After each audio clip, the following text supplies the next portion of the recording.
Rixile nakambe hi mina DJ Jonathan Combs aka the International Mega, the Radio Smasher. Nongonoko wa mina wu thyiwe leswaku i Rhyme and Reason. Xikongomelo i ku famba hi secha minkhuluko kumbe ti-rhymes eka vunanga bya hip hop na trap. Namuntlha a hi khandziyi risimu no twa ingaku swi unfair eka minkarhini yo tala loko ni nghena ka nongonoko wa mina ni vulavula hi ti-rhyme, mara ni nga ri ku hlamuseleni leswaku ti-rhyme i yini. Ni twa ingaku ni va unfair aka lava ni wachaka. Guys, ti-rhyme ti kumeka eka mintila kumbe eka ti-sentence.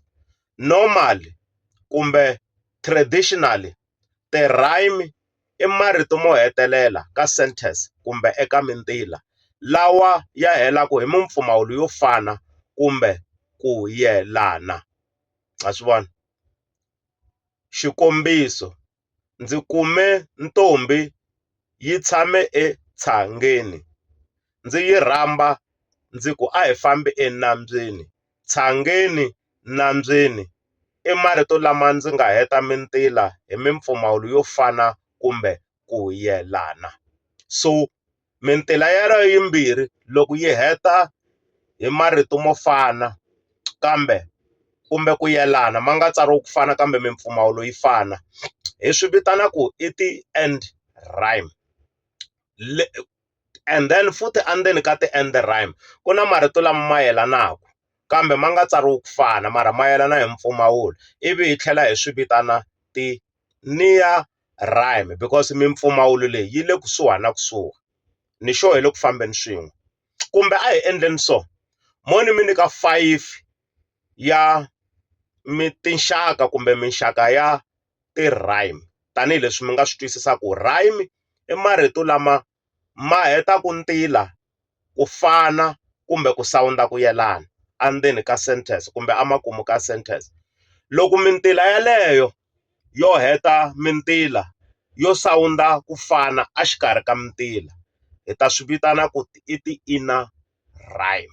So a hi sunguleni, ku na rhyme yo sungula ni lavaka ku mi yi tiva ku next time loko mi hlangana na video ya mina ni kha ni analyze risimu ni kha ni tsavula ti-rhyme mi ta swi twisisa ku i rhyme muni, na laha ni nga ta va ni kha ni mi hembela mi ta vula muku he ngomani rhyme liya i nga yi vulaka hi yona a hi yona hi leyi. A hi sunguleni hi internal rhyme.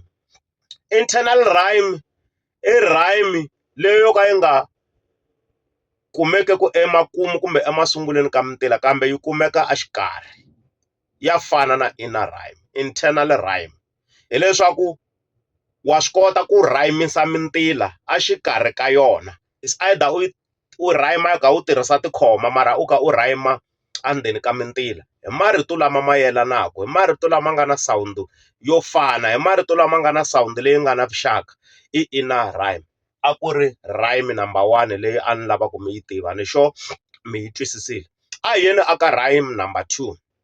Rhyme number 2 i inner rhyme. Inner rhyme i rhyme leyi end rhyme i rhyme leyi twalaku emakumu ka mintila. Rhyme yo twala emakumu ka mintila hambi no ka ni nga ha hlamuseli then ni hlamuserile ku inner rhyme i yini. Number 3 hi ya ka monorhyme. Monorhyme i mintila leyi kumekaka endzeni ka paragraph yi ka yi hela hi mpfumawulo wa rito rin'we ro fana ro tlhela ri sawunda ku yelana. A hi nge u hete ntila wun'we hi wena i tlhe i vuya i heta hi wena paragraph yi ze yi hela, hi swi vitana ku i monorhyme. Mi nga rivali leswaku monorhyme ya yelana na identically rhyme. Identical rhyme hi leswi mina ni swi vitanaka ku i ti-weak rhyme. Then weak rhyme ma swi twisisa ku identical i marito mambirhi lama ma hetaka mintila ku fana. A hi nge ka first paragraph ka first sentence mi tirhise rito wena and then come ka second sentence mi tirhisa wena, we call that thing identical rhyme kumbe ti-weak rhyme kumbe ti-twin rhyme.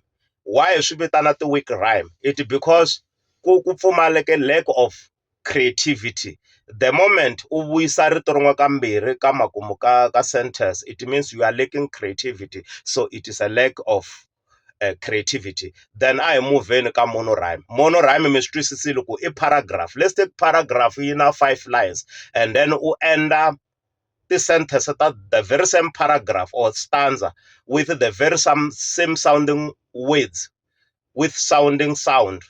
We call it monorhyme. A hi yeni ka number 4, triplet rhyme. Triplet rhyme I tilayini tinharhu ta sentence laha u hetaku ntila hi marito mo yelana ma tsariwa ku fana ma tlhela ma yelana ku fana. I triple, ku fana na loko va ku munhu u tswale ma-triple or ma-triplets. Then it was so easy ha hindza. Hi ya ka identical rhyme. Identical rhyme ni vurile I ti-twin rhyme. A hi moveni. The last rhyme, it's a simple line rhyme. Simple line rhyme ko va rhyme leyi nga na ABDC pattern leyi tala ku tirhisiwa ngopfu ka ti-sonnet, and then na khale ka mutsari William Shakespeare u ti tirhisile ti-rhyme teto. Then next time ni ta tlhela ni vuya na marito ya 5 or 6 ya rhyme, hi ta byela na ku ti-pattern kumbe tinxaka ta ti-rhyme hi tini, hi ta pfuna na ku analyze swin'we ka nongonoko wa mina lowu nga thyiwa Rhyme and Reason. Next time ni tata hi video leyi ni nga ta va ni kha ni tsavula ti-rhyme endzeni ka risimu ra karhi ra hip hop kumbe trap. A ku ri mina DJ Johnny the Ngoms aka Mr Little Bit Taller, na yi huma. Next time hi ta va hi kha hi analyze video yin'wana ya risimu ra hip hop kumbe trap. Inkomu.